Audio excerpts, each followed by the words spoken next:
This is Dr. Andrew Bostom. Thursday, October 24th, 2019, I gave a presentation for the Center for Security Policy entitled Sharia Thirst, Christian Persecution, and Islamic Antisemitism. I gave two sets of introductory remarks before launching into the presentation. The first introductory remarks were about the relevance of the 9/11 jihad carnage to my study of Islam. The 9/11 attacks were the triggering event which inspired my 18 years of study of Islam, with a focus on Islam's doctrine regarding and resultant Muslim behavior toward non-Muslims. A friend of mine, like me, also born and raised in Queens, New York City, was a fireman and a physical therapist, and we were classmates at the physical therapy program at the State University of Downstate during 1979 to 1980. I got his first-hand account of the destroyed World Trade Center charnel house. Equally important motivation for my study of Islam was Muhammad al-Ghamiyya. For a millennium, Al-Azhar University has represented the apogee of Islamic religious education, which evolved into the de facto Vatican of Sunni Islam. Sheikh Muhammad al-Ghamiyya, the Al-Azhar University representative in the United States, and Imam of the Islamic Cultural Center and Mosque of New York City at the time of the 9/11 attacks, provided a very concrete and disturbing example of the authoritative Al-Azhar Islamic mindset exported to America.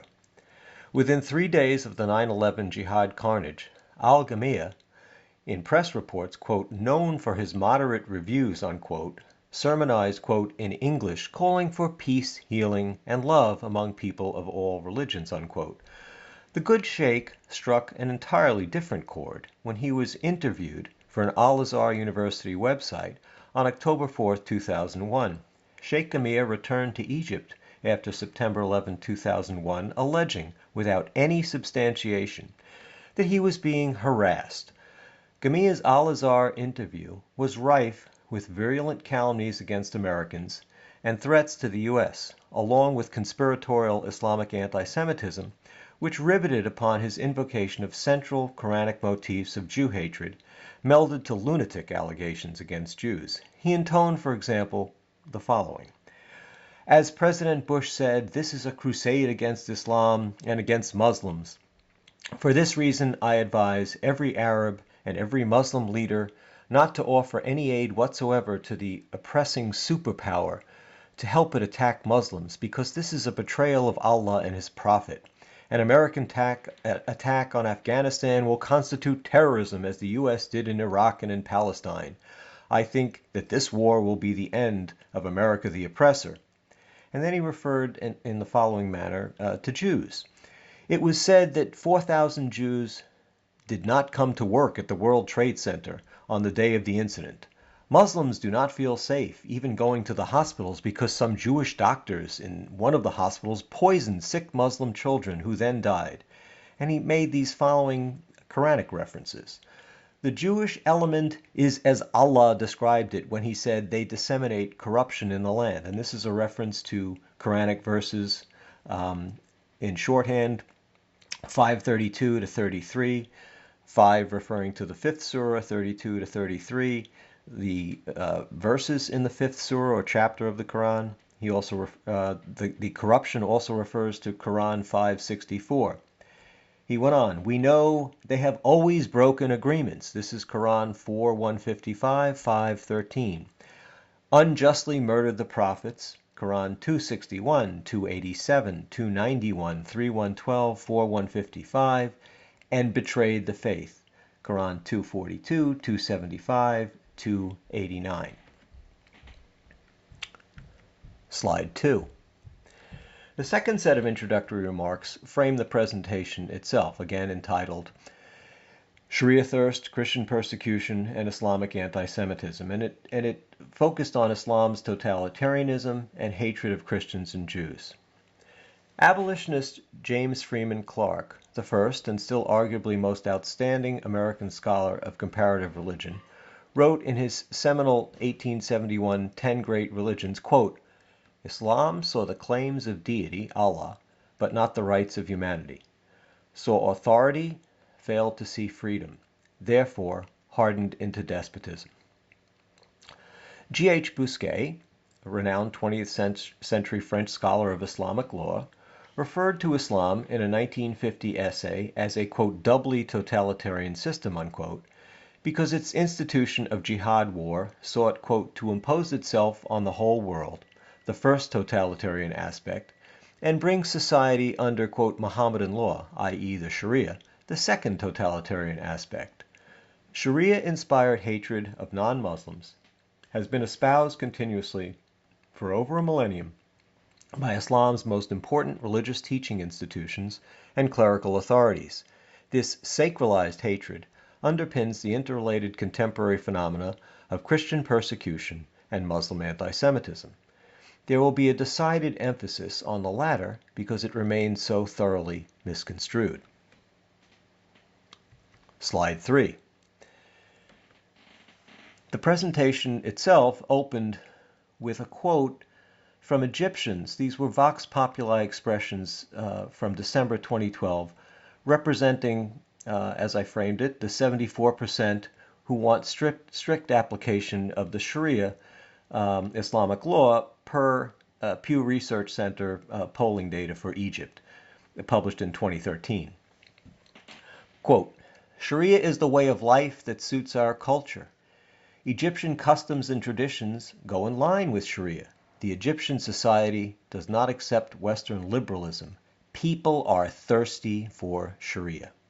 Slide 4 references a Muslim attack on a small Judea-Samaria Palestinian Christian majority village of Jifna. In fact, this village has remained remarkably at least slightly Christian majority little village since the Byzantine Empire, since about the 5th century CE. It was reported on the Jifna Facebook page, April 26, 2019. Again, it's located about 8 kilometers north of Ramallah and 23 kilometers north of Jerusalem, has approximately 1,400 inhabitants.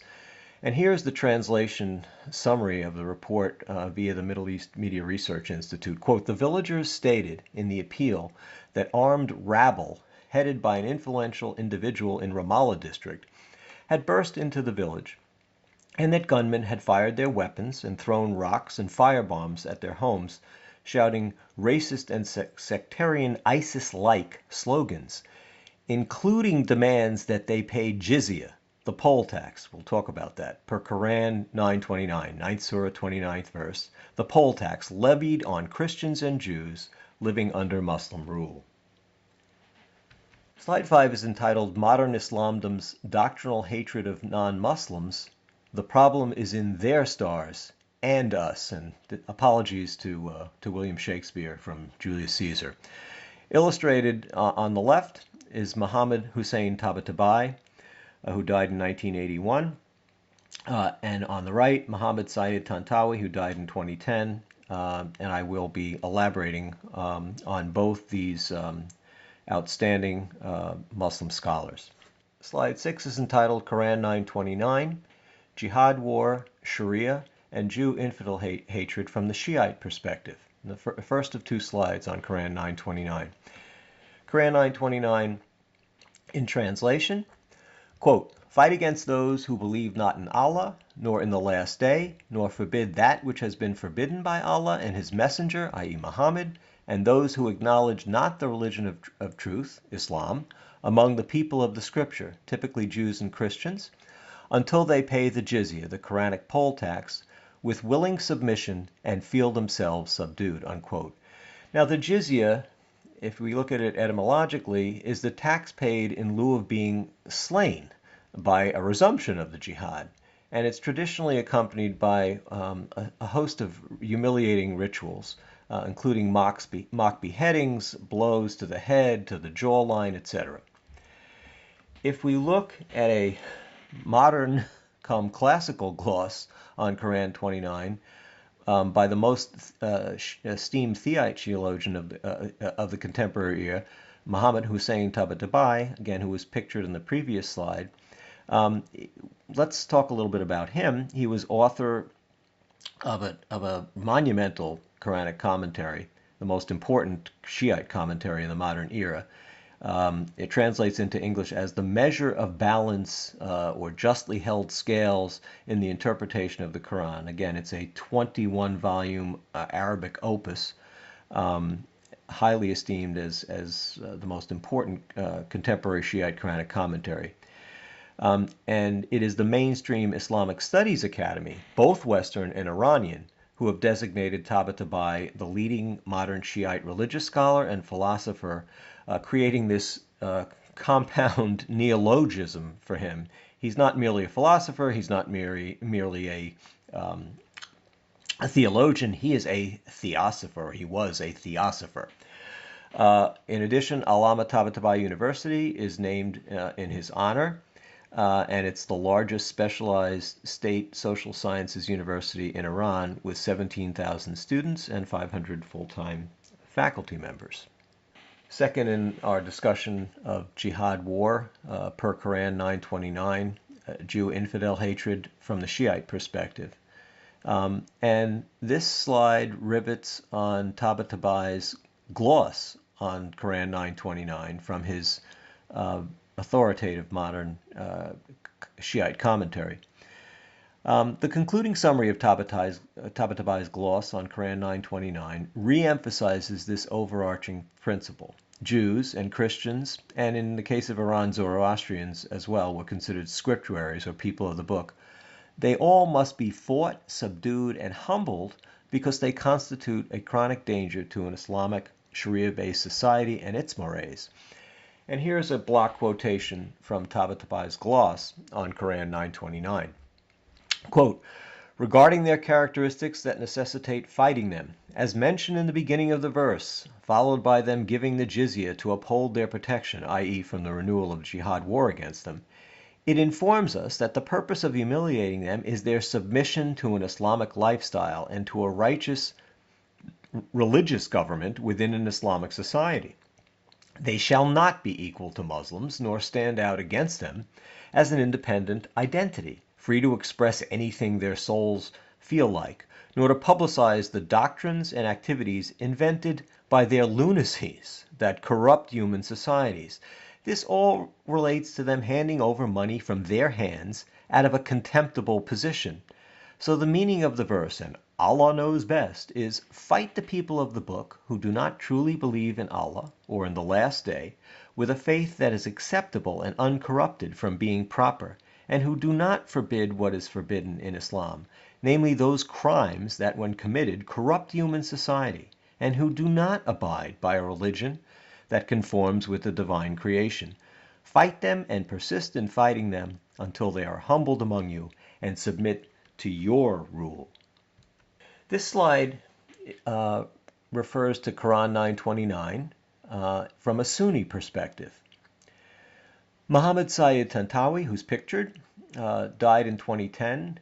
We'll talk about him a little bit more subsequently, but he was a leading modern Sunni scholar of Quranic commentaries and author of a 15-volume commentary from his own authoritative opus. I'm going to quote below his extracts of his gloss on Quran 929 from Tantawi's perspective, the Sunni perspective. Quote, the reasons for the order to fight them are, they do not believe in Allah and the last day, they do not prohibit what Allah and his messenger Muhammad have prohibited, and they do not adopt the religion of truth.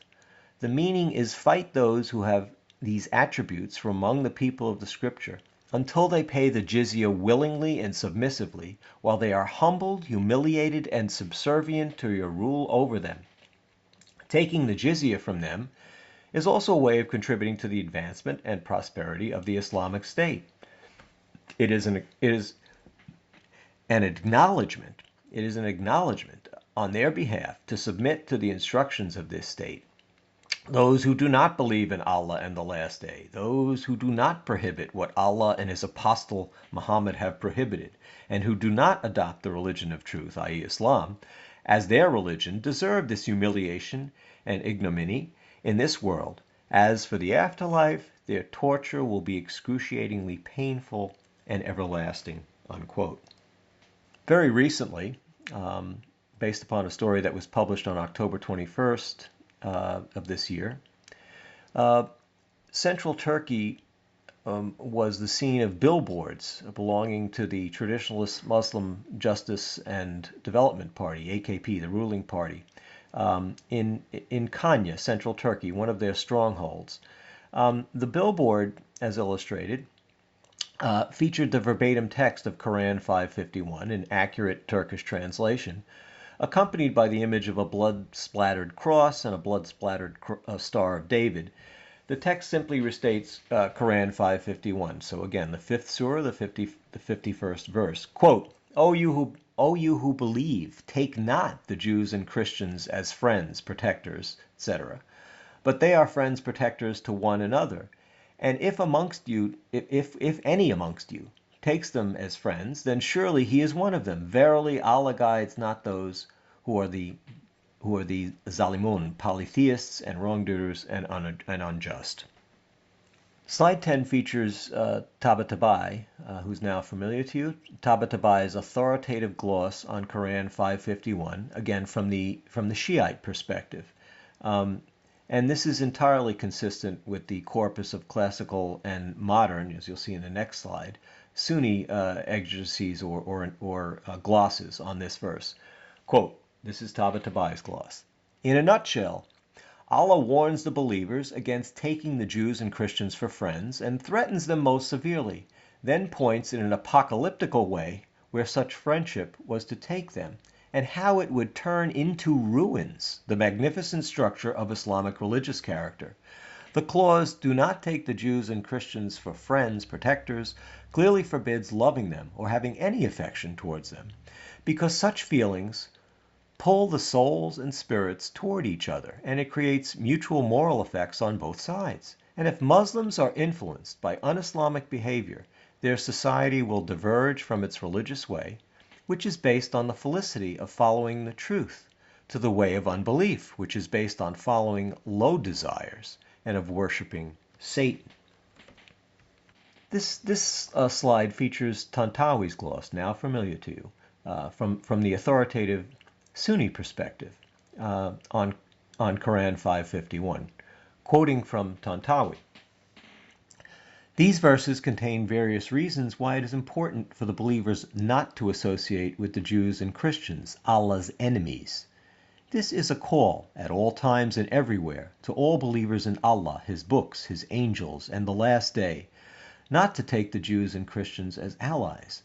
They should not be regarded as friends, supporters, or allies. They will unite as one against you, the believers, the Muslims, wishing you harm and misfortunes. So don't you ever think they can be your allies. They are allies of one another. Evil, malice, and hatred towards you lurk in their hearts. Being an ally to the Jews and the Christians is blasphemous and kufr, unbelief, if it is based on being content with their, Jews, Christians, religion, for it shows that you are just one of them, and no one would do such a thing unless he is content with them and their religion, unquote. Essentially, these billboards inculcating sacralized Islamic hatred of Jews and Christians in Turkey will likely continue to bear ugly fruit, manifest in Turkey's ongoing brutal Christian persecution and virulent anti-Semitism, which have relegated both communities, Jews and Christians, to their traditional humiliated dhimmi status per Quran 929.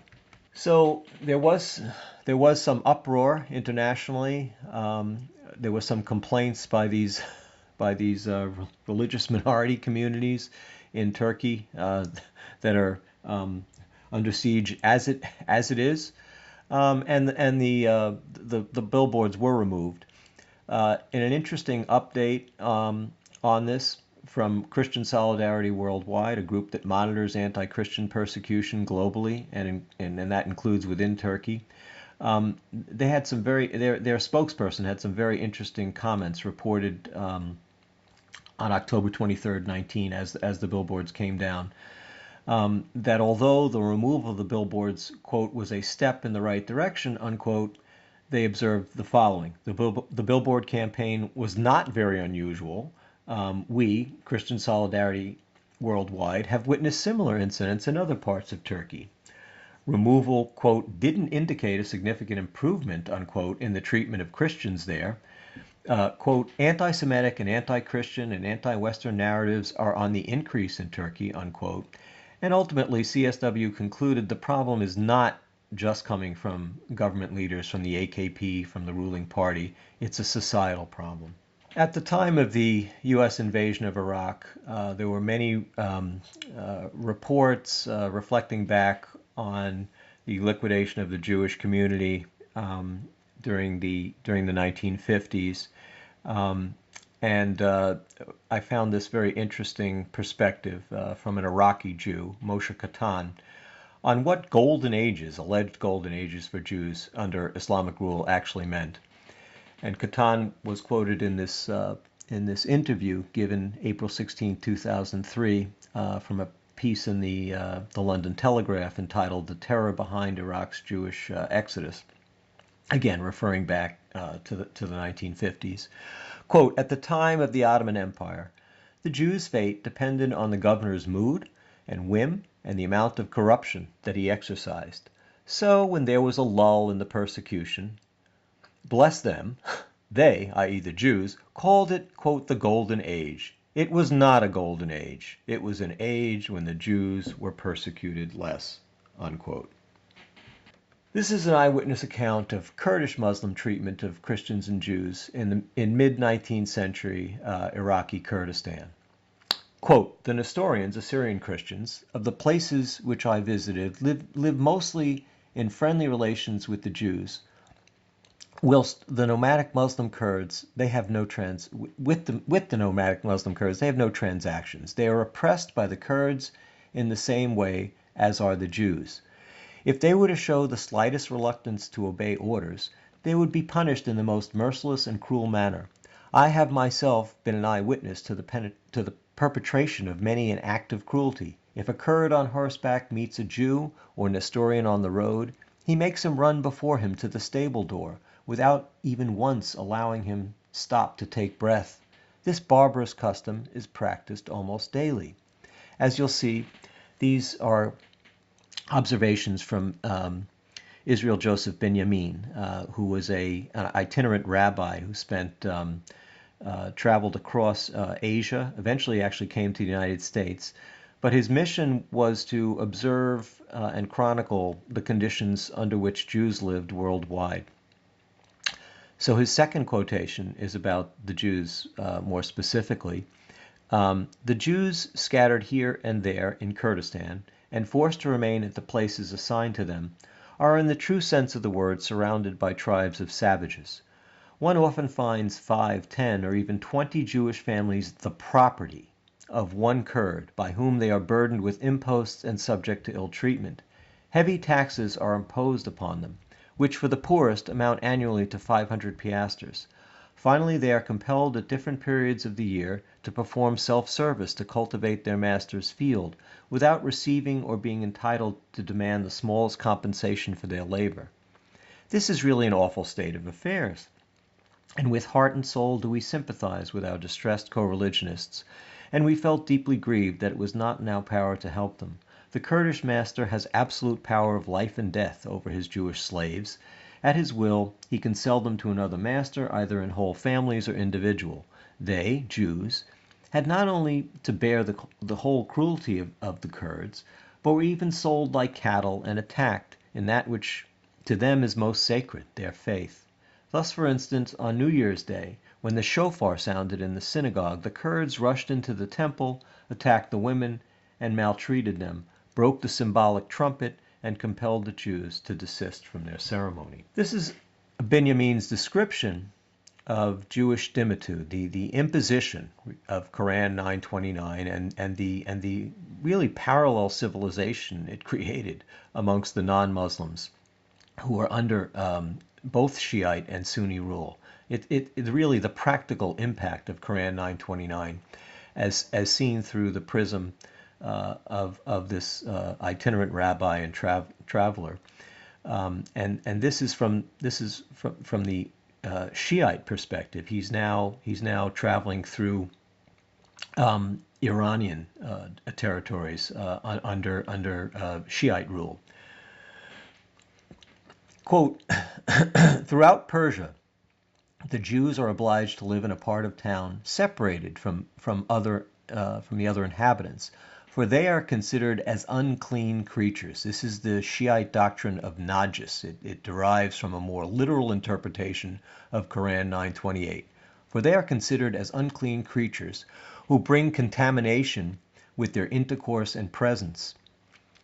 For the same reason, they are forbidden to go out when it rains. Again, this is another consistent najis regulation that the Jews were subjected to, and other non-Muslims in Shiite-dominated Persia. For it is said the rain would wash dirt off them, which would sully the feet of the Muslims. If a Jew is recognized as such in the streets, he is subjected to the greatest of insults. The passers-by spit in his face and sometimes beat him so unmercifully that he falls to the ground and is obliged to be carried home. If a Persian kills a Jew and the family of the deceased can bring forward two Muslims as witnesses to the fact, the murderer is punished by a fine of 600 piastres. But if two such witnesses cannot be produced, the crime remains unpunished, even though it has been publicly committed and is well known. Upon the least dispute between a Jew and a Persian, the former is immediately dragged before the akhund, the Muslim cleric, and if the complainant can bring forward two witnesses, the Jew is condemned to pay a heavy fine. If he is too poor to pay this penalty in money, he must pay it in his person. He is stripped to the waist, bound to a stake, and receives 40 blows with a stick. Should the sufferer utter the least cry of pain during this proceeding, the blows already given are not counted, and the punishment is begun afresh. A Jew who travels in Persia is taxed in every inn and every caravanserai he enters. If he hesitates to satisfy any demands that may happen to be made upon him, they fall upon him and maltreat him until he yields to their terms. If a Jew shows himself in the street during the 3 days of Qatel or Muharram, the feast surrounding the mourning or the death of Ali, obviously a key figure in the creation of the Shiite sect and the fourth rightly guided caliph. If a Jew shows himself in the street during the 3 days of Muharram, he is sure to be murdered. Daily and hourly, new suspicions are raised against the Jews in order to obtain excuses for fresh extortion. The desire of gain is always the chief incitement to fanaticism. Again, this is the conditions that Benjamin observed in mid-19th century Persia, under which the conditions under which the Jews lived. So now Benjamin is traveling to the land of Israel and witnessing the impact of Quran 9:29, the whole body of regulations that emerged, the parallel civilization of dimitude, and how it impacts Jews in their indigenous homeland. And he summarizes his observations by saying, deep misery and continual oppression are the right words to describe the condition of the children of Israel in the land of their fathers. And bear in mind, this is during the Ottoman period, so this is the application of the Sunni variation of the Sharia. 1. The Jews are essentially destitute of every legal protection and every means of safety. It is only the European consuls who frequently take care of the oppressed and afford them some protection. 2. With unheard of rapacity, tax upon tax is levied on them, and with the exception of Jerusalem, the taxes demanded are arbitrary. Whole communities have been impoverished by the exorbitant claims of the sheikhs, who, under the most trifling pretenses and without being subject to any control, oppress the Jews with fresh burdens. 3. In the strict sense of the word, the Jews are not even masters of their own property. They do not even venture to complain when they are robbed and plundered. 4. Their lives are taken into as little consideration as their property. They are exposed to the caprice of anyone. Even the smallest pretext, even a harmless discussion, a word dropped in conversation, is enough to cause bloody reprisals. Violence of every kind is of daily occurrence. 5. The chief evidence of their miserable condition is the universal poverty which we remarked in Palestine, and which is here truly astounding.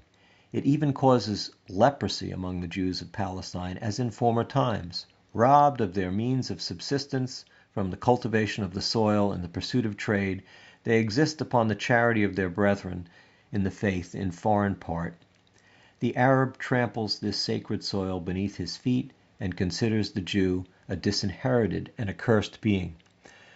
Now, I pointed out in stark contrast, Benjamin, as it turns out, also traveled to the United States right at the outset of the Civil War. And the U.S. then was still a devoutly Christian society. And he wrote of American Jews and Judaism. He was flabbergasted to an extent compared to the persecutions he witnessed in other parts of the world. And he referred to the magnificent institutions it has called into life, America, the great congregations, the variety of religious viewpoints that are expressed with neighborly patience, and the greatest freedom. And he added, every office was open to all without distinction of religion or birth, so that the Israelites were represented in all the municipal and state offices and were members of Congress, unquote. Slide 17 is an introduction to what's really the crux of the presentation, in a sense, illustrating the striking concordance between desire for strict application of the Sharia, Islamic law, Christian persecution, and extreme anti-Semitism. Now we're getting into our discussion of the striking concordance between desire for strict application of the Sharia, Christian persecution, and extreme anti-Semitism. Three sets of surveys, databases were accessed to make this comparison. The first was the Open Doors Christian Persecution Index, which comes out yearly. And what it does is quantify various expressions of persecution, including violent persecution, in 5 areas of a Christian's life: private, family, community, national, and church life. The Anti-Semitism Index was the ADL Global 100 and Regional Studies conducted between 2014 and 2017, and actually a prototype was a survey conducted in 2004 by the ADL. What these surveys do is determine the prevalence of agreement with at least 6 out of 11 anti-Semitic stereotypes, and I will present the anti-Semitic stereotypes that are queried. And then the last data set is based upon Pew Global data on the desire for strict application of the Sharia, and these are surveys that were conducted between 2008 and 2012. They involve 40 countries, 39,000 face-to-face interviews with Muslims from Europe, Asia, the Middle East, and Africa between 2008 and 2012. Now, going back to the Open Doors Persecution Index, this is based on personnel Open Doors has stationed throughout the world. The ADL Global and Regional Studies were based upon random digit dial samples, other sampling methods that encompassed 100 nations and eventually reached Western Europe and the United States. Very, very sound methodologies were employed in each of these studies. And here we see, just by crude prevalence, by looking at the Christian Persecution Index, the relationship where data were available from these 3 surveys, which shows a very high concordance between, on the one hand, Christian persecution. So these are the 50 worst persecuting countries in the world that are evaluated by Open Doors. It is dominated by Muslim societies and then a handful of communist societies, essentially make up the 50 worst Christian persecutors. And if we look where we have complete data in the top of the slide. So, for example, Iran is considered an extreme persecutor of Christians. The prevalence of extreme anti-Semitism in Iran is 56%, and the desire for the application of Sharia, based on the Pew data, strict application of the Sharia, is 83%. And if we go through the tables, both the table where we have complete data and the table where there's incomplete data and we might have to impute for what's missing, again, it's the concordance is rather striking. The worst Christian persecution countries, the countries that have the highest rates of extreme anti-Semitism, and those countries that want strict application of the Sharia are overwhelmingly, well, obviously with the latter, are overwhelmingly Muslim societies. But not only that, the concordance between these is so striking. And even we go to the lower table, for example, look at Afghanistan, the second worst persecutor of Christians in the world. 99% want strict application of the Sharia, and there's enough anecdotal evidence to indicate that despite the missing extreme anti-Semitism data, anti-Semitism is rampant in Afghanistan. Similarly, move down to Libya, number 4 in terms of extreme persecution, and these are the most recent data from Open Doors, so that would be 2019. 87% of Libyans exhibit extreme anti-Semitism. The data were missing on desire for application of the Sharia, but again, enough anecdotal evidence that this would be a very, very high prevalence. Now here I wanted to review the anti-Christian theology in both the Quran and the Hadith, the traditions of Islam's prophet Muhammad, and it's important for us to begin to grapple with why are we seeing data such as this concordance between desire for strict application and Christian persecution and Islamic anti-Semitism, and the most rational way to gauge these interrelated phenomena is by looking at core Islamic theology and as it's preached and practiced today. Mainstream core Islamic theology. 17 times per day, Muslims repeat the 7th verse of the opening surah of the Quran. Now, the Quran is arranged in a way that's rather discursive, certainly when looking at it as a non-believer the first time, just for study purposes. It has 114 chapters of surahs. Chapters 2 to 114 follow a progression that's essentially longest to shortest. There are a few exceptions. It's not literally, 2 is the longest surah, although actually 2 is the longest surah. But if you look at groupings of surahs, this becomes clear. So if you look at, for example, surah chapter 2 through, say, surah or chapter 20 versus the next 20 versus the next 20, the overall progression is longest to shortest. Chapter or Surah 1 is a clear exception to this general rule. It's a very, very short surah that was sort of spatchcocked onto the Quran. It means the opening. And this surah is repeated about 17 times a day by Muslims during the 5 required prayer sessions. And that would include this final verse. And it basically insists that Muslims should follow the straight path, obviously Islam, not the path of those who incurred Allah's wrath, and that is the Jews, that reference, linked to Quran 560, the apes and pigs verse of the Quran. We'll talk about that. Or those who've gone astray, the Christians, linked to Quran 577. And in reviewing the glosses, the interpretations by great Quranic scholars across 13 centuries, this is the authoritative interpretation by both Sunni and Shiite Quranic commentators. Formal study has shown that this is about 90%. There are some commentators who just refer in bland terms to verbatim, those not saying that those who've incurred Allah's wrath are specifically the Jews, just basically unbelievers, same for having gone astray. But overwhelmingly, and including in a hadith by Muhammad, so Islam's prophet himself identifies the Jews as those who've incurred Allah's wrath and the Christians as those who've gone astray.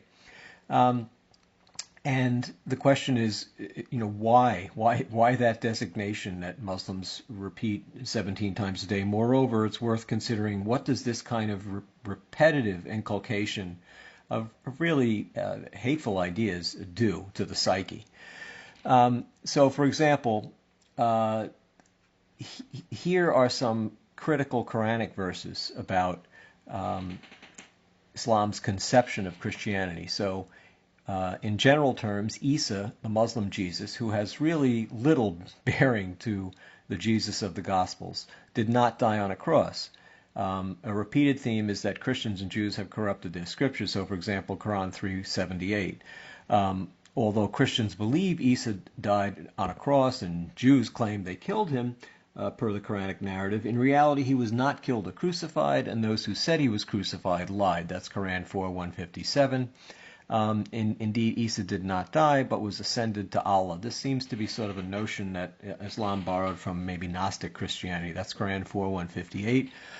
On the day of resurrection, Isa himself will be a witness against Jews and Christians for believing in his death. That's Quran 4:159. And there's criticism of other core Christian beliefs. Islam demands Christians must not believe that Isa is the son of God. That's Quran 4:171, repeated at Quran 25:2.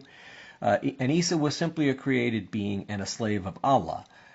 Certainly not a Gospels conception of Jesus.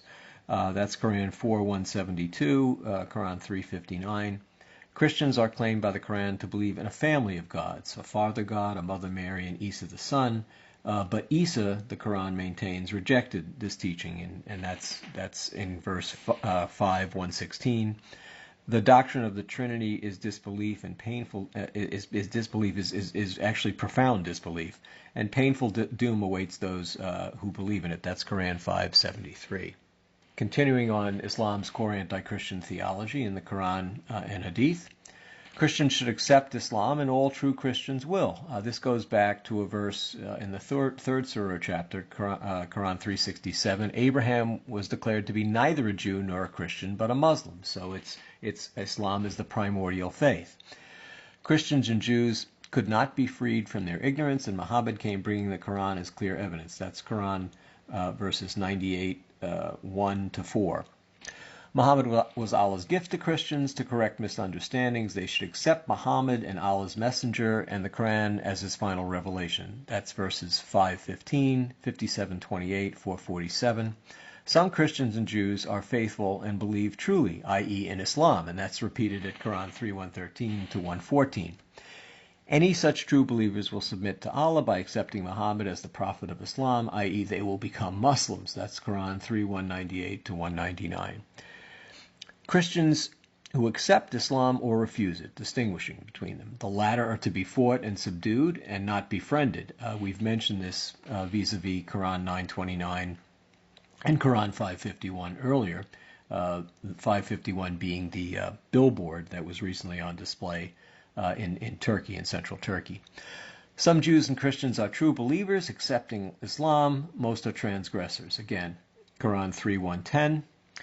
Many monks and rabbis are greedy for wealth and prevent people from coming to Allah. Quran 9:34, Quran 9:35. Christians and Jews who disbelieve in Muhammad will go to hell. That's made very clear in Quran 98:6. And the verse we elaborated at some length before through the prism of the two great Quranic commentators, Tabatabai, the outstanding modern Shiite Quranic commentator, and Tantawi, the late Grand Imam of Al-Azhar University, and arguably also the most important modern Sunni Quranic commentator. So again, the verse maintains that Muslims must fight Christians and Jews who refuse Islam until they surrender, pay the jizya, and live under humiliating edicts, the whole system of dimitude.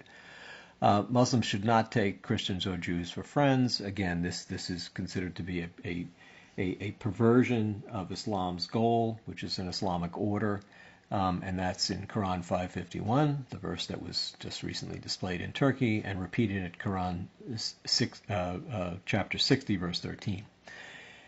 Very simply, in the Hadith, the most important thing to come away with is that the Isa that was sucked out of his abode and replaced with a body double, he again wasn't killed. What is he doing? Well, he'll come back roughly 40 years before the end of times, as a full-throated Muslim destroyer of Christianity.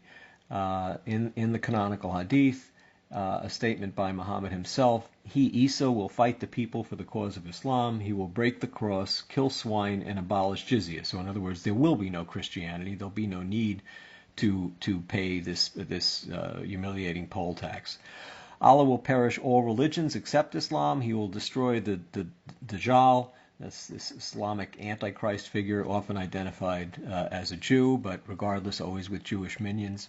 He will destroy the Dajjal and will live on earth for 40 years, and then he will die. Muslims will pray over him.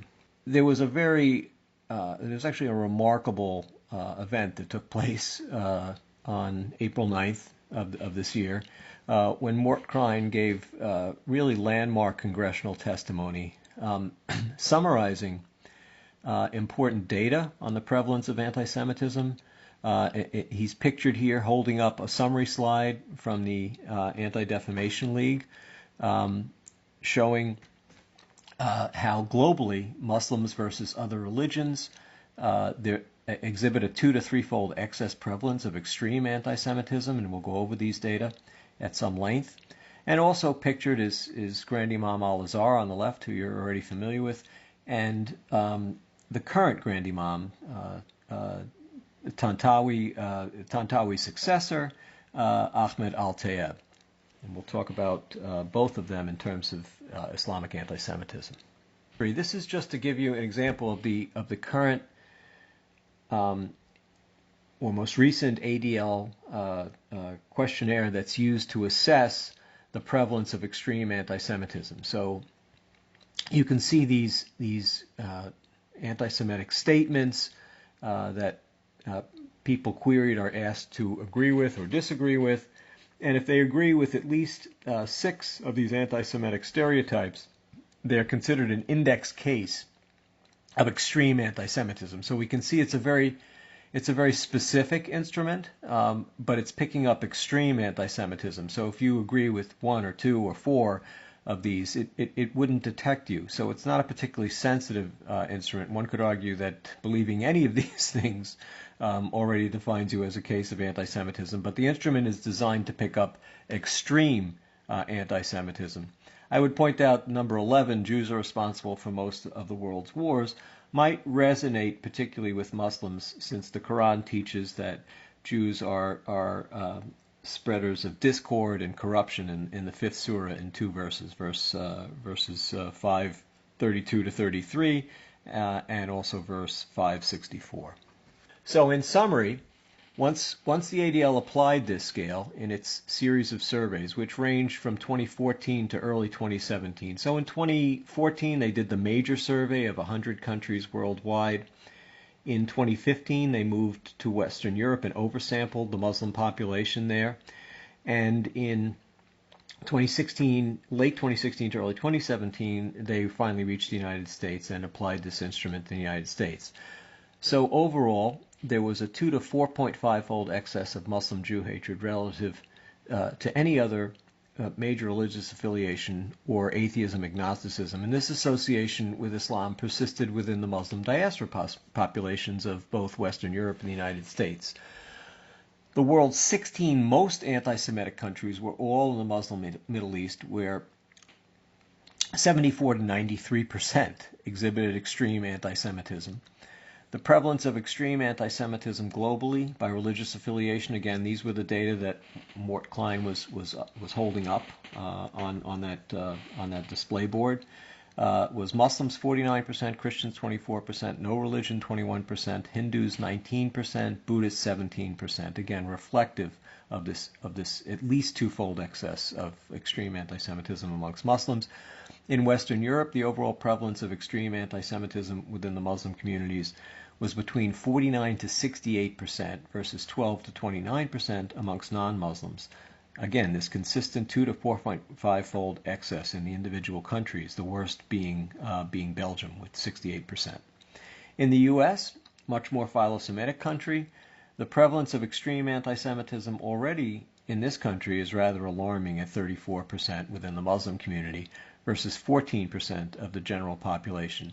A 2.4-fold excess, again, at lower levels overall, but generally consistent with the global trends of at least a twofold excess in Muslims versus non-Muslims. This is breaking down the world's 16 worst countries. These are all countries, and we need to bear this in mind for a later mention in the discussion that came up of how the ADL reacted to Mort Klein's discussion of their own data. But look at these data, and these are countries that are 90 to 100% Muslim countries, with the exception of Lebanon, which has evolved into a Muslim majority nation, where at least 60% of the Lebanese population, based on more recent surveys, is now Muslim. Now, I mentioned that there was an earlier study actually conducted in 2004 by the ADL in Europe, and it was a sample of 5,000 in Europe at the time. They had a slightly different questionnaire, overlaps considerably with the ones that were applied in 2014 through 2017, the findings I just showed you from those studies.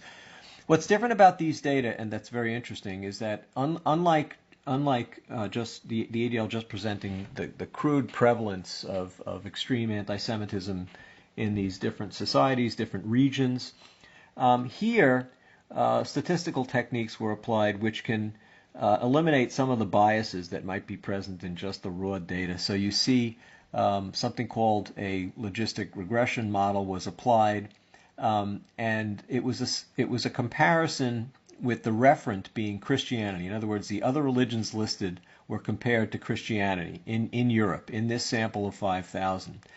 And if you adjust statistically for things like residence, age, religion, income, gender, contact with Jews, things that might bias the results one way or another, when you adjust for these potential biasing factors, the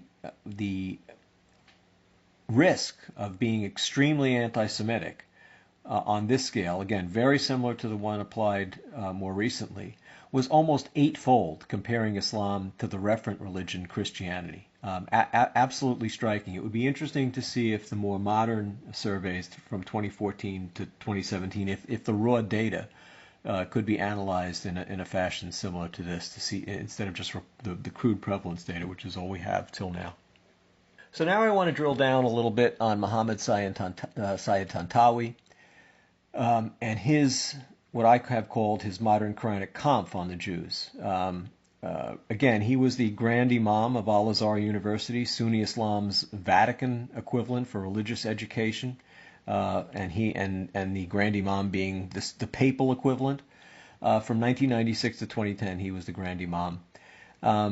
He is arguably, again, the leading modern Sunni Quranic commentator. He edited a full 15-volume Quran commentary. He also helped establish the largest online resource for Quranic interpretation at altafsir.com, which has published approximately 100 full-text, verse-by-verse searchable classical and modern commentaries on the Quran, including his own. Earlier, as a student at Al-Azhar University, oh, and by the way, he was a hafiz as a young person, which means a person often young who memorizes the entire Quran. So he was sort of destined for this path of Quranic studies, as it turns out. But as a PhD, he wrote something that translates in English, his Al-Azhar University PhD, Jews in the Quran and Traditions. And I had major extracts from this 700-page treatise translated for my book, The Legacy of Islamic Antisemitism. And I can tell you that the extract presented here is very, very consistent with this entire dreary, virulently anti-Semitic work. So, the Quran, in Tantawi's words, the Quran describes the Jews with their own particular degenerate characteristics, i.e. killing the prophets of Allah, that's Quran 261, 3.112, it's repeated elsewhere, corrupting his words by putting them in the wrong places, Quran 446, consuming the people's wealth frivolously, Quran 4.161, refusal to distance themselves from the evil they do, Quran 3.120 and 579, and other ugly characteristics caused by their deep-rooted lascivious envy, Quran 2.109. Only a minority of the Jews keep their word. All Jews are not the same. The good ones become Muslims. Again, we've heard that theme before, Quran 3.113. The bad ones do not. The Jews always remain maleficent deniers. They should desist from their negative denial. Some Jews went way overboard in their denying hostility. So gentle persuasion can do no good with them. So use force with them and treat them in the way you see as effective in ridding them of their evil. One may go so far as to ban their religion, their persons, their wealth, and their villages. So what's truly odious here is that you essentially see a rationale for violence against Jews, written. He's a younger person at this point, but written by a man destined to become the Grand Imam of Al-Azhar University, and we'll reflect back on his feelings about this particular PhD thesis and its conclusions. Roughly 30 years after he wrote it. I also wanted to mention that these litanies of negative traits of Jews are a stock in trade now from Al-Azhar University going back to 1968. During Tantawi's tenure, one was published by his colleague and a one-time head of the Religious Edict or Fatwa Committee, Sheikh Sakhr, entitled straightforwardly, Jews' 20 Bad Traits as Described in the Quran. Continuing with Tantawi, so if we were to argue that the PhD thesis, which I just read sort of a very typical extract from, was an immature work, the same cannot be said of his Tantawi's full Quranic commentary.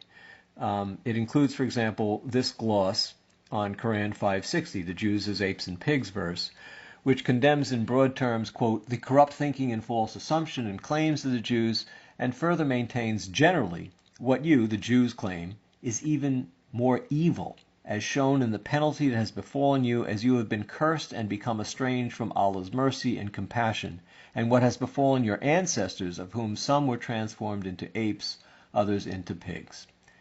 As Grand Imam of Al-Azhar, Tantawi issued a hostile statement on interfaith dialogue shortly after he met with Israel's chief rabbi, Israel Meir Lau, in Cairo on December 15, 1997, which also included, importantly, a reaffirmation of the views he expressed in his PhD dissertation, i.e. Jews in the Quran and the traditions. Here's what he said at the time. The Prophet's stance, which is my own stance as well, was that anyone who avoids meeting with the enemies in order to counter their dubious claims and stick fingers into their eyes is a coward. My stance stems from Allah's book, the Quran, more than 1/3 of which deals with the Jews. That's true. I wrote a dissertation dealing with them, the Jews, all their false claims and their punishment by Allah. I still believe in everything written in that dissertation. So Tantawi's dissertation was completed in 1966. It was published in 1968. So here he is 30 years later reaffirming everything that was in it. And more ominously, apparently unmoved, even after the Netanya carnage, this homicide bombing during Passover and great massacre of Jews on March 27, 2002, Tantawi in April 2002, after that massacre, proclaimed the legitimacy of homicide bombing of Jews and condemned the Jews as enemies of Allah, descendants of apes and pigs, per Quran 560, making just unmistakable his personal, religiously sanctioned Muslim Jew hatred, making it eminently clear. This is a discussion, briefly, of Tantawi's successor, Ahmed Al-Tayeb, who succeeded Tantawi, who by the way, died apparently of a myocardial infarction, of a heart attack, suddenly in March of 2010. And he was succeeded by Ahmed Al-Tayeb, who still remains currently the Grand Imam of Al-Azhar University. In 2017, a yearly publication, and we'll elaborate on this a little bit, but basically it's put out by the Al-Bayt Institute of Islamic Thought,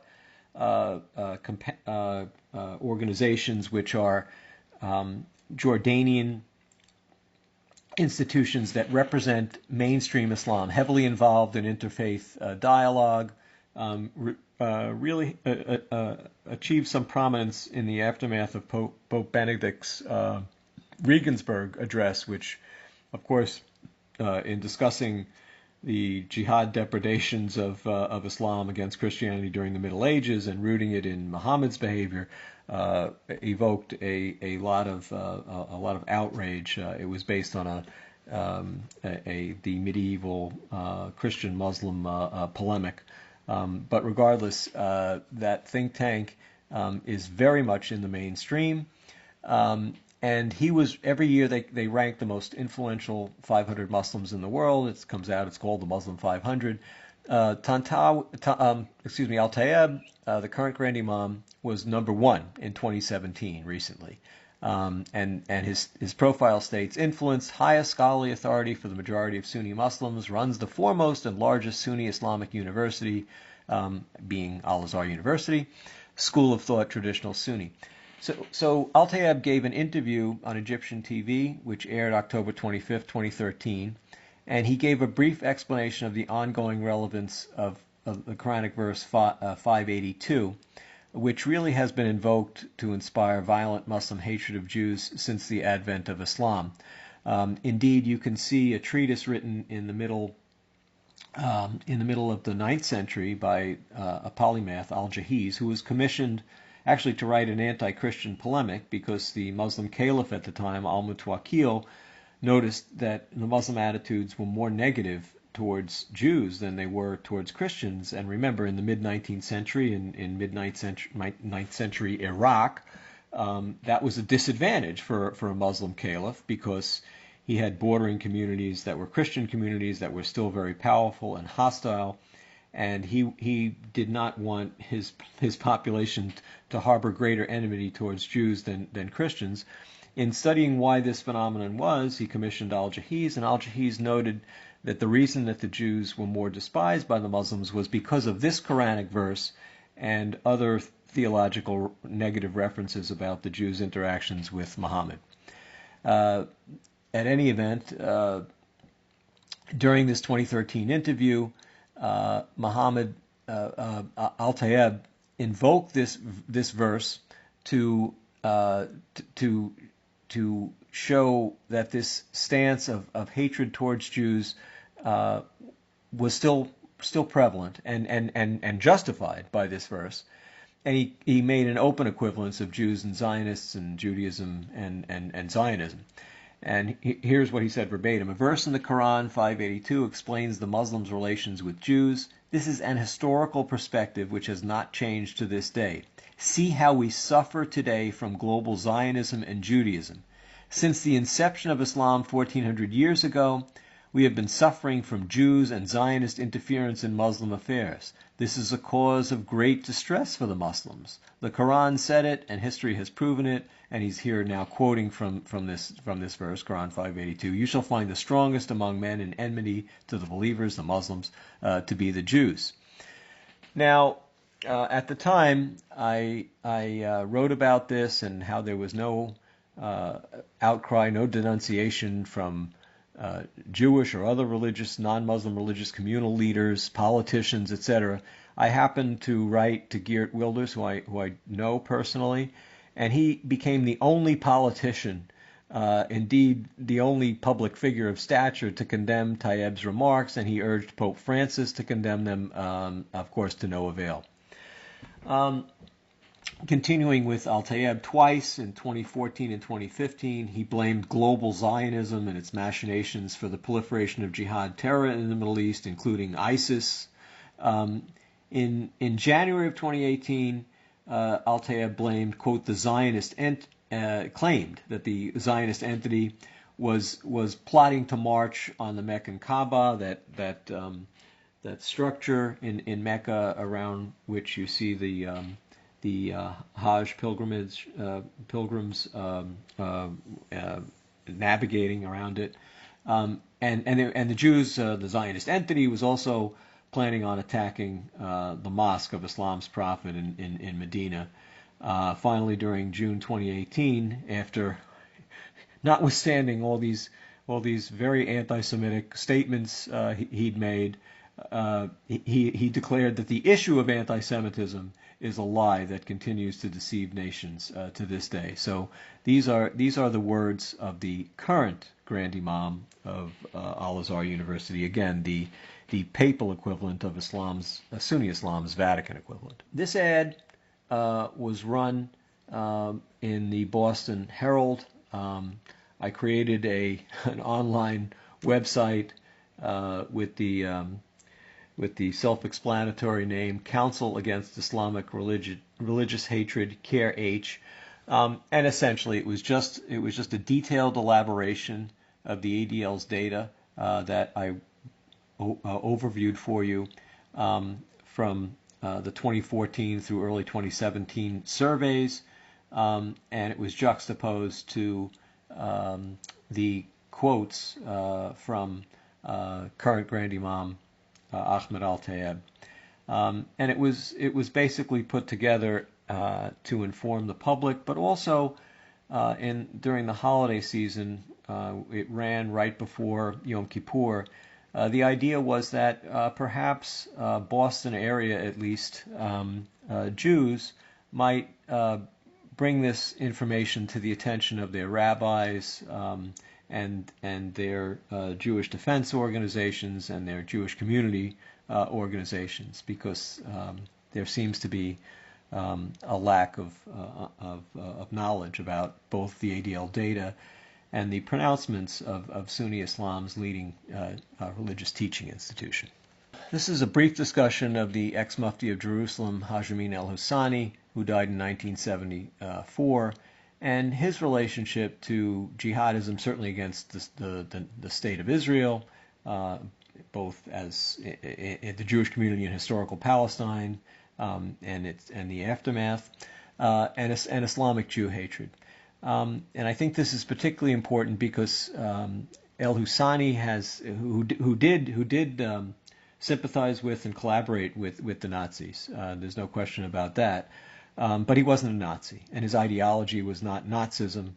And frankly, other than certain kinds of packaging of Islamic ideas, he doesn't appear to have been influenced by Nazism as an ideology. He wanted to establish a Sharia state, and he was also interested in the global caliphate movement. He was not looking to establish a Reich in the Middle East. So I provided the first full annotated English translation of a fatwa, indeed, that al-Husani had written in 1937, and it translates as Islam and the Jews. And once again, it rivets upon Quran 582 and concludes with Muhammad's apocalyptic hadith from Sahih Muslim as part of an invocation to destroy Palestinian Jewry at minimum, and maybe other Jewish communities, by jihad. And this same hadith, it's the infamous Garkad tree hadith, it's about ushering in the Messianic age, where the Jews have to be killed en masse, and the rocks and trees will call out that there's a Jew hiding behind me, and the Muslims should come kill the Jew. And the only tree that won't do that is the so-called Garkad tree, or boxthorn tree. And this hadith was incorporated into the Hamas Charter in 1988. So 50 years after al-Husani included it in this fatwa. It's in Article 7 in the 1988 Hamas Charter. And then interestingly, in 2011, over the summer, these data were published. It was a poll of 1,010 Muslims from Gaza and Judea Samaria, and it was conducted by the Democratic Party pollster, a man of the left, Greenberg, and what he found in asking questions that really targeted ideas espoused in the Hamas Charter, that 73% abided Article 7, which is this canonical hadith that the Jews must be slaughtered en masse to usher in the Messianic age, and then 80% wanted Israel destroyed by jihad, which is Article 15 of the Hamas Charter. And Hamas Charter makes it a global Muslim jihad against Israel, to destroy certainly the state, and of course that would require massacre of Jews. Getting back to the 1937 al-Husani fatwa itself, there are zero references to Nazism or any other non-Islamic sources of Jew hatred. And this is actually important because al-Husani not only knew Hitler, but was friendly with many of Hitler's henchmen, and also the Nazi ideologue Johannes von Leers, whom he ultimately converted to Islam in other words, al-Husseini oversaw von Leers' conversion to Islam as Omar Amin von Leers in the mid-1950s when Leers fled from, after taking refuge in South America, fled to Egypt, where many Nazis fled and were given safe harbor. So being very familiar with Nazi propagandists and their writing, it's striking to me that none of this material was included in al-Husseini's 1937 fatwa, and he had met Leers by then and other Nazis. As far back as 1918, al-Husseini had declared that the Zionists will be massacred to the last man. And of course, in the pogroms that al-Husseini would foment in 1920 and 1929 and the turbulence in the mid-1930s, particularly in 1929, it was the dhimmi communities that were largely targeted. It wasn't just the Zionists; it was Jews in general. The 1937 fatwa itself contains 10 specific Quranic references, 2 explicit citations of Sirah, those are the sacralized biographies of Muhammad, and 2 explicit major references to hadith. Not only this apocalyptic hadith, which I've mentioned, but also there's a hadith which describes the conspiratorial poisoning of Muhammad by a Jewess from the Khaybar oasis, which was really the final conquest of Medinan Jewry per the Muslim narrative, believed to have occurred in 629. And this 1937 fatwa was distributed verbatim to Muslim SS units that were created in the Balkans and Soviet Russia. Again, 0 references to Nazi ideology, 0 references to the Protocols of the Elders of Zion, a pure Islamic tract. So that leaves lingering questions. First of all, my 2013 monograph was the first fully annotated English translation. Why? I mean, why did it take so many years to get this Islamic tract devoid of non-Muslim references and non-Muslim ideologies? Why did it take so long to get it into English? And declassified U.S. intelligence files provide further confirmation that al-Husseini was a jihadist who sought to reestablish a global caliphate, and this has not been emphasized. So I've shown you the conclusions from late Grand Imam Tantawi's PhD thesis, and again the themes are elaborated again in his massive Quranic commentary. But it's very striking. The symmetry is incredible.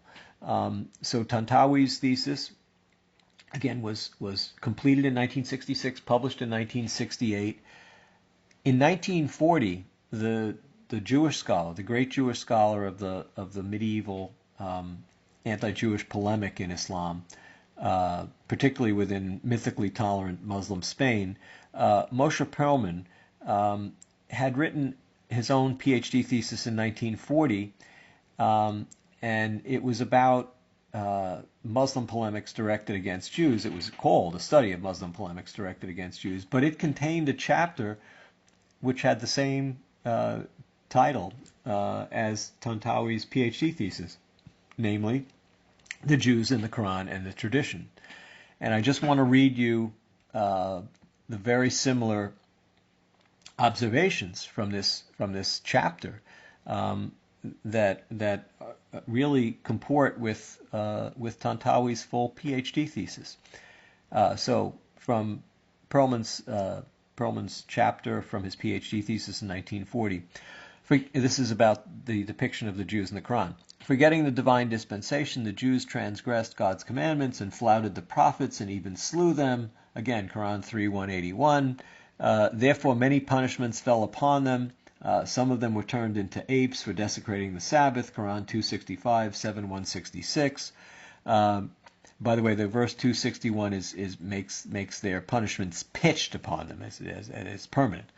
Muhammad came to confirm their scriptures, Quran 3:3, 451, but they did not accept him. They concealed the revelation, Quran 242, 371, or did not understand it, 278. They tried to mislead people, Quran 369, 399, having no compunction about deceiving the pagan Arabs, Quran 369. Therefore, although they knew from their books all about Muhammad, as they knew their own children, Quran 2146, they made false statements about the scriptures, Quran 451, 549, distorting the text. In contradiction to them, the Prophet Muhammad declares that Abraham, and Ishmael, were Muslim prophets, Quran 2, 124, 367, 368, who built the Meccan temple, Quran 2, 125, 397, before the revelation of Moses, to which the Jews refer. Thus, Islam is the original revelation. This cuts the ground from under the feet of the unbelievers. They make blasphemous statements that God's hand is chained up, and also that they spread corruption. That's Quran 564. That Ezra is the son of God, Quran 930. This is the Muslim claim that the Jews claim Ezra is the son of God. At the same time, they are stubborn in their opposition to the true prophet, of course, Muhammad. They must be regarded as enemies, Quran 328, 551, again, the Turkish billboard, Quran 557. The believers will find that they are their fiercest enemies, the Christians being much more friendly. That's Quran 582. Therefore, after they had rejected many friendly overtures, Quran 259 and 581, it was decided that they must be fought against, made tributaries, and compelled to pay the poll tax as a mark of their humiliation. Again, Quran 929. He also mentions the Fatiha, the seventh verse, the words Al-Maghdub Alahim, those who incurred Allah's anger, are supposed to refer to the Jews. He makes a brief mention about the Jews and their traditions. Persisting in their obduracy, they did not shrink from plotting, practicing sorcery, and poisoning, again that hadith about the poisoning of Muhammad, until they were finally crushed and driven out of Arabia. The Jews extended their hatred of the Prophet to all Muslims. They mispronounced the usual peace be unto you, so that it came to mean poison be upon you, for which reason it is wiser and safer to reply with a mere the same to you. They always try to trick the unsuspecting Muslim. To imitate them is positively forbidden. They became in a way the incarnation of evil. No wonder that when the world comes to an end, and when Dajjal, the Muslim Antichrist figure, threatens to destroy those of the true faith, the Jews will be betrayed in their hiding places, even by the crying of the rock, "Here is a Jew behind me, kill him." This is a sensitive issue for many people. The think tanks have revered Bernard Lewis. I'm going to discuss briefly. I've called this slide "Rejecting Old Dogmatics for Older Truths with No Tricks." This is a play upon a paper that influenced me in terms of my scientific pursuits in studying lipoprotein metabolism. But at any rate, the paper at that point was "Teaching Old Dogmas New Tricks."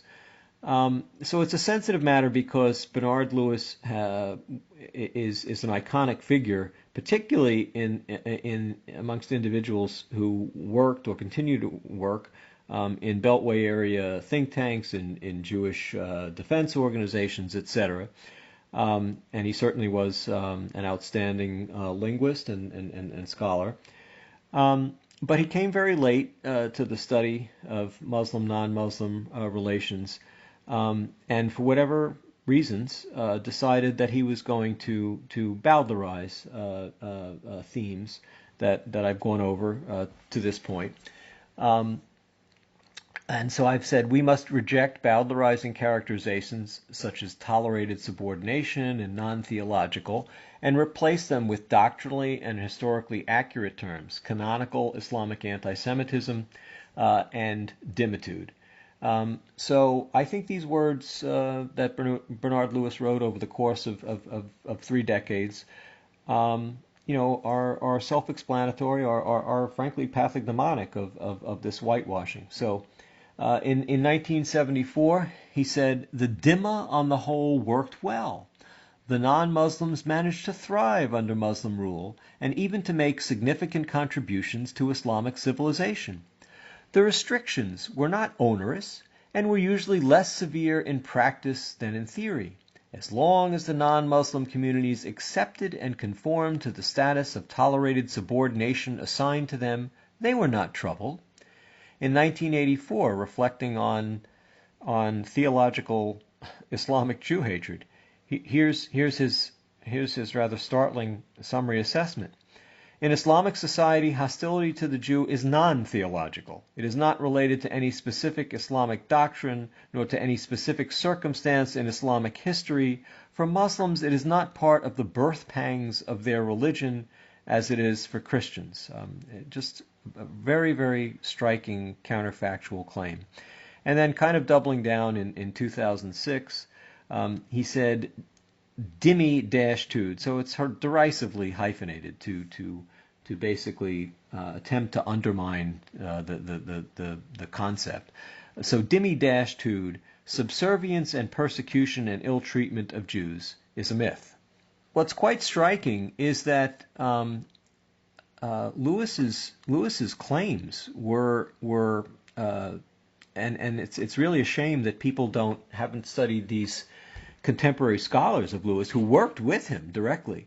I'm just going to give you two examples. Shlomo Dov Goitein worked with Lewis at Princeton, for example. They were both their tenures at Princeton overlapped. And the next person I'll mention is Ann Lambton. And so it's not as if Lewis's really counterfactual pronouncements were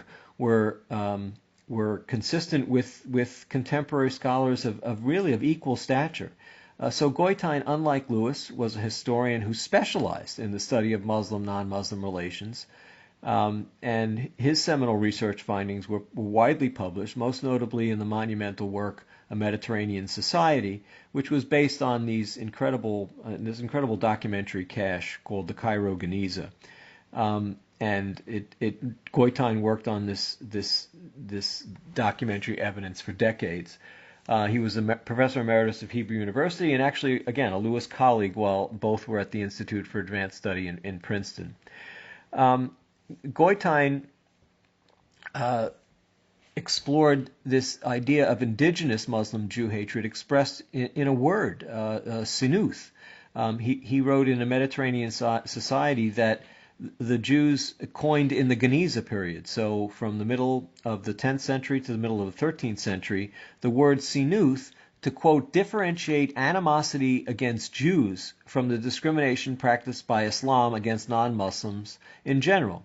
He recorded incidents of such specific Muslim Jew hatred in the Geniza record from North Syria, Morocco, Fez, Egypt, Alexandria, with reference to Alexandria being especially frequent. And just for context, Geniza is a synagogue, our synagogue storeroom documents primarily religious, but also secular writing, including letters. And the letters were very important in terms of the documentary evidence, as it turns out. On the subject of non-Muslim dhimmis under Muslim rule, that is the Dhimma covenant or Dhimma-tud, in 1970, here is Goitein's summary assessment, written 4 years before Lewis made that very bland, bowdlerized statement. Here's what Goitein said: An Islamic State was part of or coincided with Dar al-Islam, the House of Islam, the lands conquered by jihad. Its treasury was Mal al-Muslimin, the money of the Muslims. Christians and Jews were not citizens of the state, not even second-class citizens. They were outsiders under the protection of the Muslim state, a status characterized by the term dhimma, for which protection, i.e. from the resumption of the jihad against them, they had to pay a poll tax specific to them. They were also exposed to a great number of discriminatory and humiliating laws. As it lies in the very nature of such restrictions, soon additional humiliations were added, and before the 2nd century of Islam was out, a complete body of legislation in this matter was in existence.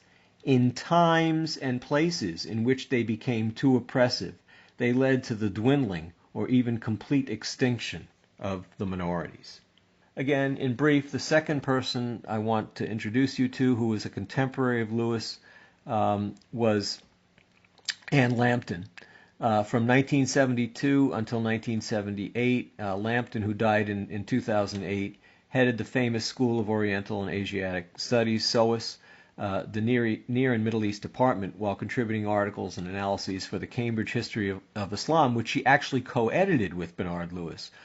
Professor Lambton and Bernard Lewis were also protégés of the SOAS Islamologist Sir Hamilton Gibb. Here's what Lambton's obituarist, Wagmar, who was a current historian at SOAS, noted in 2008, in August of 2008. Quote, Lambton was unrivaled in the breadth of her scholarship, covering Persian grammar and dialectology, medieval and early modern Islamic political thought, Seljuk, Mongol, Safavid, Qajar and Pahlavi administration, tribal and local history, and land tenure and agriculture. Her association with SOAS in London, which lasted from her time as an undergraduate in 1930 until her death as Professor Emerita, aged 96, was one of the longest and most illustrious, and Lambton became acknowledged as the Dean of Persian Studies in the West. Without hyperbole, an era has passed in Middle Eastern studies. That's her obituary, 2008. Anne Lambton wrote the following on dhimmis, published in 1981 from her book State and Government in Medieval Islam, and I'm just going to read it to you. As individuals, the dhimmis possessed no rights. Citizenship was limited to Muslims, and because of the superior status of the Muslim, certain juristic restrictions were imposed on the dhimmi. The evidence of a dhimmi was not accepted in a law court. A Muslim could not inherit from a dhimmi, nor a dhimmi from a Muslim. A Muslim could marry a dhimmi woman, but a dhimmi could not marry a Muslim woman. At the frontier of a dhimmi merchant paid double the rate of duty on merchandise paid by a Muslim, but only half the rate paid by a Harbi, so someone outside Islam altogether. And the bloodwit paid for a dhimmi was, except according to the Hanafis, only half or two-thirds that paid for a Muslim's. No dhimmi was permitted to change his faith except for Islam. Various social restrictions were imposed upon the dhimmis, such as restrictions of dress. Dhimmis were also forbidden to ride horses, and according to Abu Hanifa, very important jurist who founded a school of Islamic law, the 8th century, and according to Abu Hanifa, valuable mules. The reason for this prohibition was connected with the fact that dhimmis were forbidden to bear arms. The horse was regarded as a fighter for the faith, and received 2 shares in the booty if it were of Arab stock, whereas its rider received 1. Dhimmis were to yield the way to Muslims. They were also forbidden to mark their houses by distinctive signs or to build them higher than those of Muslims. They were not to build new churches, synagogues, or hermitages, and not to scandalize Muslims by openly performing their worship or following their distinctive customs such as drinking wine. The humiliating regulations to which dhimmis were subject as regards their dress and conduct in public were not, however, nearly so serious as their moral subjection, the imposition of the poll tax, and their legal disabilities. They were, in general, made to feel that they were beyond the pale. Partly as a result of this, the Christian communities dwindled in number, vitality, and morality. The degradation and demoralization of the dhimmis had dire consequences for the Islamic community and reacted unfavorably on Islamic political and social life.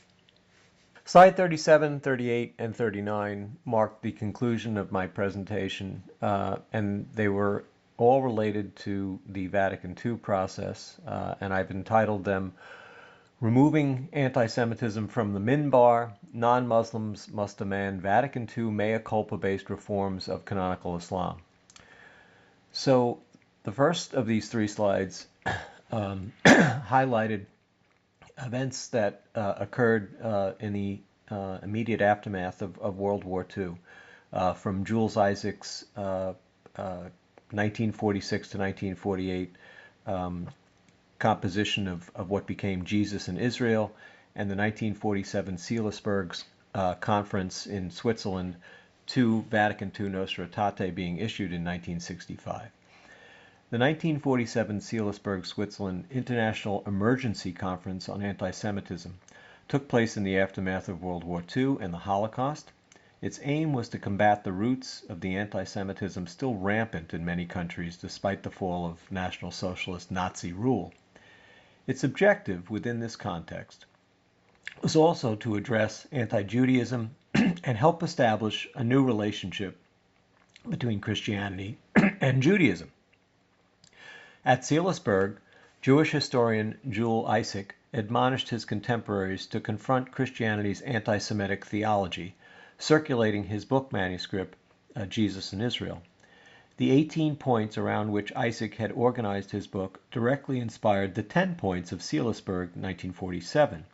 This statement adjured Christians to recall that Jesus and his first disciples were Jewish, and that Christ's directive to love one's neighbor applied to all peoples, including Jews. Christians must therefore refrain from speaking of Jews collectively as, quote, enemies of Christ, killers of Christ, or accursed by God as punishment for deicide.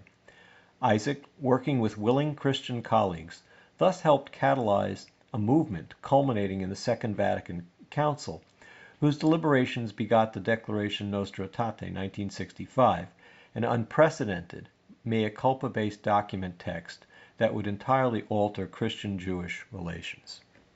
In this slide and the previous slide, I had illustrated the minbar of the Muhammad Ali Mosque, where prayers are led inside mosques in more, to greater or less of an elaborate extent. You see the construction of these minbars, and then in the middle of this slide, we see a modern statue called Synagoga and Ecclesia, and it's really, in a sense, a response to the classical medieval period Ecclesia and Synagoga statues, which were triumphal images of a sovereign Christianity and a rather debased Judaism. So, Pope Francis made an unscheduled visit to the campus of St. Joseph's University in Philadelphia, September 27, 2015, to view the sculpture by artist Joshua Kaufman, commemorating the 50th anniversary of Nostra Aetate, the Second Vatican Council declaration on the relationship of the Church to non-Christian religions, in particular Judaism. Kaufman's bronze work, Synagoga and Ecclesia in Our Time, depicts a female figure representing the church sitting next to another female figure representing the synagogue, each holding their holy scriptures, which they appear to be discussing. It is meant to oppose centuries of art in which the triumphal Christian ecclesia stood wearing a crown, while a woman representing synagoga stood blindfolded and drooping, cradling a broken lance in one arm, likely an allusion to the lance that pierced Jesus, while tablets of the Torah appeared to be slipping from her opposite hand. Vatican II Nostra Aetate, as illustrated by a sentence from the pronouncement issued October 28, 1965, unambiguously condemned anti-Semitism from the Church's perspective. Quote from the document, "Moreover, mindful of her common patrimony with the Jews and motivated by the gospel's spiritual love and by no political considerations, she deplores the hatred, persecution, and displays of anti-Semitism directed against the Jews at any time and from any source." Unquote. Catholic theologian John T. Polakowski observed in 1996 from an essay collection appositely entitled "Removing Anti-Judaism from the Pulpit" that the noble ideals articulated in the 1028-1965 pronouncement were only advanced when the Vatican Council, quote, formally launched the process of uprooting the classic theology of Jewish displacement from the covenant in light of the Christ event, and replaced it with a theological work based on the notion of the ongoing validity of the Jewish covenant to which Christians have been joined, unquote. The Phase 1 cleaning stage in this overall process, as Dr. Polakowski characterized it, involved, quote, the removal from mainline Christian educational texts of the charge that Jews collectively were responsible for the deaths of Jesus, that the Pharisees were the archenemies of Jesus and spiritually soulless, that Jews had been displaced by Christians in a covenantal relationship with God as a result of refusal to accept Jesus as the Messiah, that the Old Testament was totally inferior to the New, and that Jewish faith was rooted in legalism while the Christian religion was based on grace. So this was a practical debunking of these formerly rather anti-Semitic teachings. Indeed, by 1995, current St. Joseph's University professor Philip Cunningham's study, Education for Shalom, Religion, Textbooks, and the Enhancement of the Catholic-Jewish Relationship, noted that, quote, the elements of the patristic anti-Judaic theological system had pretty much been eliminated from the textbooks. Slide 40. Last 8 slides, slides 40 to 47, elaborate on points brought up during discussion of the presentation. The first one is entitled Discussion 1, the Quranic Corpus and altafsir.com as tools to provide authoritative Quranic verse translations and interpretations. This is one of 2 slides. So I referred throughout the lecture to a very useful tool, and I've given the web domain for it. It's called the Quranic Corpus. It's part of a PhD research project into Arabic language computing at the University of Leeds. The English translations in the full verse and word-by-word searchable sections of the website are not new translations of the text. Corresponding English words are based on 7 standard and accepted sources of English translation of the Quran, 6 by pious Muslims, and the 7th, a universally respected non-Muslim academic translation. I've given the full citations, but in brief, in their shorthand, these English translations of the Quran are known as Sahih International, Pickthall, Yusuf Ali, Shakir, Sarwar, Mohsin Khan. Those are the 6 pious Muslim translations, and then the 7th is an academic translation by Arbery. And the point of emphasis is that each Quranic verse cited can be permanently hyperlinked for reference. So, as I pointed out, it's a useful tool for getting Quranic verses in their individual and full context and getting very accurate translations of them. The second discussion slide relating to the Quranic corpus and altafsir.com, focusing on the latter. I gave the web domain for altafsir.com. It was created in 2001 by the Royal Al-Bayt Institute for Islamic Thought, and this is the same institute which produces the yearly Muslim 500. The entire project was overseen by Muhammad Sayeed Tantawi, the late Grand Imam of Al-Azhar University, who served in that role from 1996 to 2010, and seminal Quranic commentator, and he was discussed at length during the presentation. The website includes 100 of the greatest tafsirs or Quranic commentaries in Arabic, spanning over a millennium, and including authoritative modern commentators such as Tabatabai and Tantawi, both of whom were discussed at some length during the presentation, and several others still alive today. The user can evaluate each commentary verse by Quranic verse. And quoting from the website, through an enormous scholarly labor, each of the Quranic commentaries tafsir has been typed in word by word individually and at least triple checked by different teams of scholars. None have been scanned in order to make it possible, through the use of the latest technology, to search and cross-reference for single words or groups of words anywhere in the database, unquote. Altafsir.com has also made available full English translation, for example, of Tafsir al-Jalalain, Sayuti and Mahali's collaboration. Arguably the most important single-volume Quranic commentary ever written, as well as the Tafsir of Ibn Abbas, a very early commentary by, quote, the father of Quranic exegetists, and indeed allegedly a companion of Muhammad himself. Finally, altafsir.com notes regarding the English translations, quote, the translated Quranic commentaries are unabridged and totally unchanged apart from corrections in spelling or editing mistakes, altafsir.com never adjusts or changes original works. And again, the main point here is that, as was brought up in the discussion, is that each Quranic commentary for any specific verse cited can be permanently hyperlinked for reference. And when there is going to be any form of discussion or debate about what a given verse means, well, there is no better tool than going to this tool and demonstrating what the classic interpretation has been, and the modern interpretation in most cases remains from the most authoritative sources, i.e. the greatest Quranic commentaries ever produced, all collected at this website in Arabic primarily, but some that are starting to be translated into English. The public has a way to gauge for themselves independently what authoritative glosses, authoritative commentaries on the Quran actually are. Some more elaboration came up on the Muslim 500. Indeed, those mainstream Islamdom designates yearly as its most influential and praiseworthy Muslim politicians, theologians, and activists.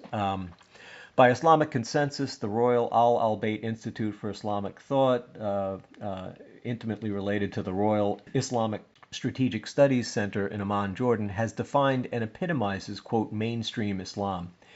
Each year, this authoritative mainstream international Islamic organization puts out the Muslim 500, the world's most influential Muslims. The major aims of this mainstream Islamic organization, per its 2007 charter, are, quote, to protect, preserve, and propagate traditional Orthodox moderate Islam as defined by the international consensus on the 3 points of the Amman Interfaith Dialogue message arrived at over the years 2005 to 2006. And as I mentioned during the talk, this was a response to some extent to Pope Benedict's Regensburg address. The second point, to spread knowledge of the Amman message of November 2004 and the principles it contains insofar as these best represent traditional Orthodox moderate Islam. And the third point, to establish, propagate, and publicize the religious and legal positions of traditional Orthodox moderate Islam on key issues relevant to life in the modern world. And as I've put it, res ipsa loquitur examples of recent awardees. 2017, most influential Muslim, Ahmed Al-Tayeb, discussed at some length during the presentation, current Al-Azhar Grand Imam. 2019 most influential Muslim, Recep Tayyip Erdogan, President of Turkey, and 2020 now recently issued Woman of the Year, Rashida Tlaib, U.S. Congresswoman. Another point that came up in the discussion was how the Anti-Defamation League interpreted their own data in response to Mort Klein's landmark April 9th, 2019 congressional testimony at the same hearing. So, as was demonstrated during the presentation, one of the pieces of data that Mort presented was, and these are all ADL's own data, that the 16 countries with the highest index scores of anti-Semitism, again, remember, this is the prevalence of at least agreeing with at least 6 out of 11 clearly anti-Semitic tropes or stereotypes. So, unsurprisingly, the West Bank and Gaza had the highest prevalence, but strikingly high prevalence in all 16 of the countries listed, from a low of 74% to 92 and 93% in the West Bank and Iraq. So, extraordinarily high rates of extreme anti-Semitism. I pointed out that in response to Klein's presentation of ADL data, such as those illustrating the 16 countries with the highest prevalence of extreme anti-Semitism, and again, all of them Arab Muslim societies whose populations are 90 to 100% Muslims, the lone exception being Lebanon, which is at least now a 60% Muslim majority country. ADL's Eileen Hershenov, Senior Vice President for Policy, and she's illustrated below, had the temerity to portray the virulently anti-Semitic Muslim denizens of these countries. She said in response to Mort's testimony before hers, quote, "One of the witnesses, Klein, talked about global attitudes that we look at, and the ADL does track that. Vulnerable, marginalized communities have bigotry within them." One of the witnesses talked about the global attitudes that we look at. That's nonviolent looking at attitudes, and the ADL does track that. We feel it is incumbent, vulnerable, marginalized communities have bigotry within them. So in other words, Ms. Hirshenov was dismissing away, hand-waving away these virulently anti-Semitic attitudes by grotesquely mischaracterizing these countries as having vulnerable, marginalized Muslim communities in them. Another discussion point I brought up and will elaborate on here is how the Congress invited a Muslim imam from Texas to give the invocation, and neither the Democrats nor the Republicans in particular did any serious background check on him, and I looked into his background, including a video series that is still available online to this day. And the next three slides are entitled U.S. Congressional Invocation Imam Explained Timeless Validity of Quranic Epithet, Quran 560 for Jews, the Apes and Pigs verse. So Imam Omar Suleiman was granted the privilege of giving an invocational prayer to the U.S. House of Representatives on Thursday, May 9, 2019, under rather ordinary circumstances. And just reading from the articles describing how he got to give the invocational prayer. Quote, Suleiman's Congresswoman, Representative Eddie Bernice Johnson, a Democrat from Texas, invited him to deliver the prayer through a standard form on the webpage of the Office of the Chaplain of the House, according to a congressional official, unquote. Despite tepid comments about his anti-Israel rhetoric by some Republican congresswomen, they ignored all of the following. Suleiman's canonical Islamic Jew hatred was previously elaborated in copious, ugly detail during a 5-part, nearly 6-hour 2012 lecture series entitled Lost Chronicles of Bani Israel, i.e. the Jews as depicted in the Quran, still available online as of the date of the creation of this video. Referencing the Quranic narrative from Surah 7, so verses 163 to 166, about the Jews deceitfully laying out nets to avoid Allah's prohibition against actually fishing on the Sabbath, and also citing Quran 560, Suleiman provides these details in his lecture series. Quote, Allah says, "We told them to become apes," 7:166.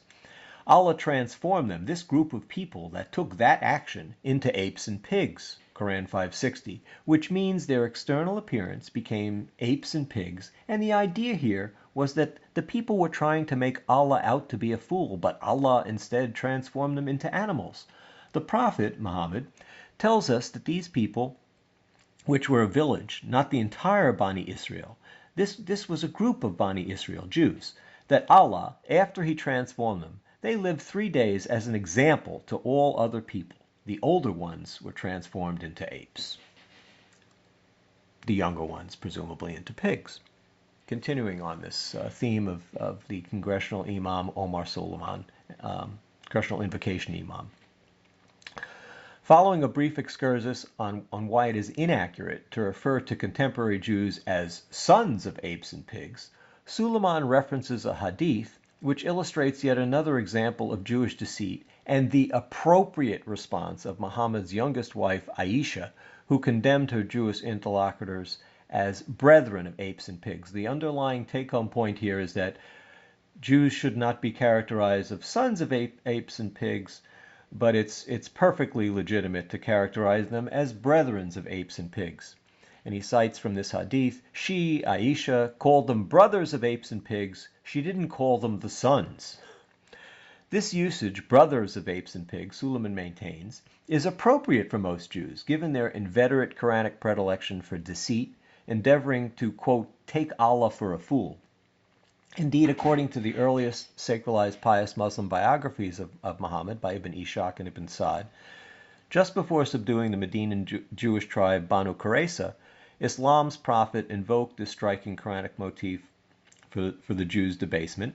Again, this is Quran 7, 166, 560, addressing these Jews with hateful disparagement as you brothers, remember, brothers of apes, and that's per Ibn Ishaq, or brothers of apes and pigs, fear me, and that's per Ibn Sa'd's early biography of Muhammad.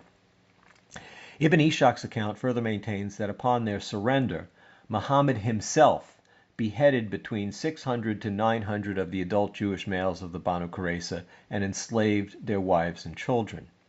Recall, moreover, that Suleiman's understanding of this Quranic epithet, referring specifically now to Quran 560, the apes and pigs verse, was validated by late Al-Azhar Grand Imam Tantawi's authoritative exegesis, which condemns in broad terms, quote, the corrupt thinking and false assumptions and claims of the Jews, and further maintains generally what you, the Jews, claim is even more evil, as shown in the penalty that has befallen you, as you have been cursed and become estranged from Allah's mercy and compassion, and what has befallen your ancestors, of whom some were transformed into apes, others into pigs, unquote. The last in our 3 slides on the congressional invocation imam Omar Suleiman. The historical treatment of Jews in Muslim societies since the advent of Islam, chronic oppression punctuated by outbursts of mass anti-Jewish violence, forced conversion to Islam, or expulsion, has resulted from this sacralized religious bigotry. Thus, the dehumanizing Quranic references to Jews as apes or apes and pigs were used explicitly for polemical incitement to large-scale annihilationist pogroms against dhimmi Jewish communities in Grenada, within mythically tolerant Muslim Spain during 1066. The entire community was wiped out. Baghdad and its environs, proliferating into Iran at the end of the 13th century, and southern Morocco at the close of the 15th century. Echoing Muhammad and Omar Suleiman, present-era ad nauseum repetition of these Quranic epithets for incitement of Muslim Jew hatred have been articulated by 3-year-old Muslim children to Sunni Islam's late papal equivalent, as I mentioned during the presentation, Al-Azhar Grand Imam Tantawi. And it's also included then Sudanese dictator Omar al-Bashir's vitriolic call for annihilationist jihad against Israel during a speech delivered at the headquarters of the ruling Islamic Party in Khartoum, broadcast live by Radio Monte Carlo on April 5, 2002. This is what the dictator al-Bashir said.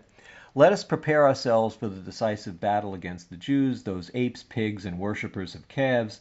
This should be a decisive battle. There will be no peace with the Jews. This battle is the battle, and this jihad is the jihad, unquote.